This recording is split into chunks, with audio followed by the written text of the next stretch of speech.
Hey, in this video, this is a passion project of mine. I'm going to be talking about why tech recruiters make for the best tech sales people.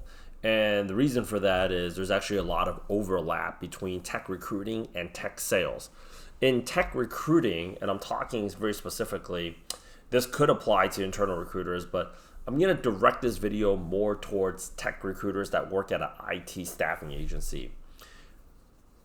At an IT staffing agency, and working in tech sales, the similarities is that you are contacting stakeholders and decision makers that work at tech companies. One is selling a software product, software as a service.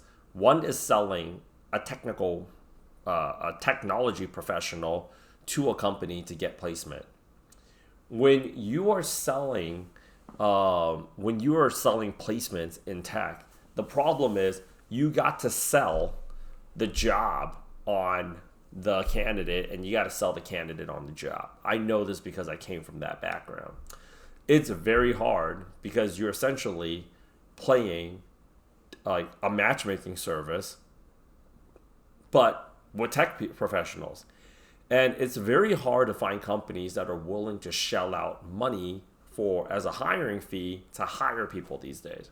You got to do a lot of cold calls. You got to call a lot of people that do not want to pay a tech recruiter to go ahead and hire a person that they can most likely go ahead and find their own.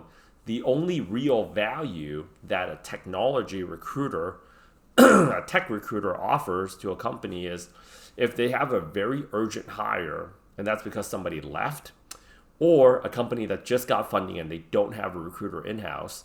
This is actually where you really get an opportunity to shine because they need you. But to find those people are not easy, and you are shooting a lot of bullets out into the air. The other thing here is you have a candidate that's so rock star that companies would love to get their hands on this person. But in a marketplace that's constantly flooded with high quality talent due to the nonstop layoffs that's been coming out since April 2022, it is almost impossible to say that you have somebody that they need that they cannot get a hold of. There's just simply a surplus of highly qualified talent in the marketplace. When you're selling a software product or an application, you don't need to sell the application on the company. That piece of software is dead. You just need to sell the company on the software. And you only need a deal with just the software product or the range of software products that you guys have. For technology recruiters, those candidates that need jobs, they're not just hanging out. They are going to go ahead and take other jobs.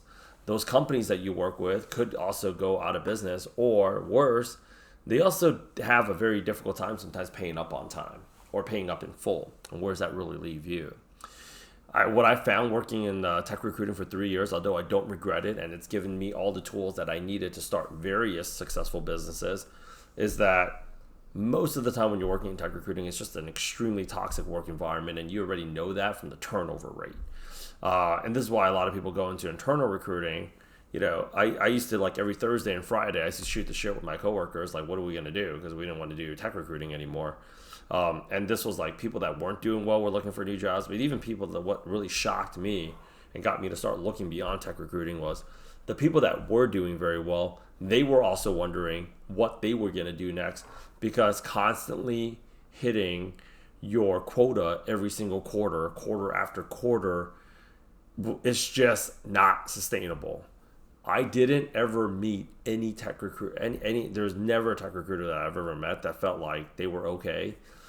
Even the ones that were like doing well, they had a lot of anxiety about whether or not they can keep on doing it, because the amount of effort, it's just a war of attrition. And moving up the ranks doesn't really help you out too, because like if you take a look at the people that's at the very top of the tech recruiting food chain, eventually they all go internal. And when you're working at a company internal, you miss out on the commissions. I think that's the biggest drawback about why people don't leave, is like they love the tech industry, but at the same time they don't really want to walk away. And if you've been in the game long enough, you most likely have gotten offers from some of the companies that you pitch. I know that because I've gotten offers. So this market is only going to get worse. It's only going to get more chaotic. There are some tech roles that are still very much in demand. But overall, I would say 70% of the roles in technology, they are not going to be utilizing a tech recruiter. And the truth is, like, if you're in the business already, you're already seeing it. You're absolutely already seeing it. So what I would advise tech recruiters to go ahead and do is schedule a call with us and actually just let's have an honest conversation about how to get you out of tech recruiting and get you into tech sales, because there are so many other things that you can, so many other types of jobs, and I think tech sales is the best. Where I would say the marriage is almost made in heaven. The number of just relevant and transferable skills that you can have. When I left tech recruiting and I switched over to doing tech sales and high ticket sales, I absolutely crushed it, and I recommended it to a lot of my former coworkers, and they did as well, because they're like, wow, I can't believe the amount of money I'm making just on the base side versus in tech recruiting. Most of you are just still making a draw. It's practically 100% commission, but worse, because every single month you feel like you're interviewing for your own job. Some of you aren't even getting like your parking permits validated for going into the office, and I happen to know that on first-hand account. So if you do happen to work at an agency where they are validating your parking, like, congratulations. But I could tell you this straight up. I owe a lot of my success to tech recruiting, but I hated almost every single minute of it. I loved my coworkers, and I loved some of my managers, but for the most part, that was a disgustingly toxic work environment to come out of, and it's not necessarily a secret either. You're calling people that don't want to go ahead and talk to you, versus that was the biggest difference, was like the people that I was calling was actually expecting me to call them. So with that said, schedule a call with us. Let's actually have a talk whether or not it makes sense. Because if it doesn't make sense for you to be a tech recruiter, if it doesn't make sense for you to go from tech recruiting to tech sales, staying in tech recruiting is not helping your situation out. It is not a for long gig. You already know this. So let's get you out.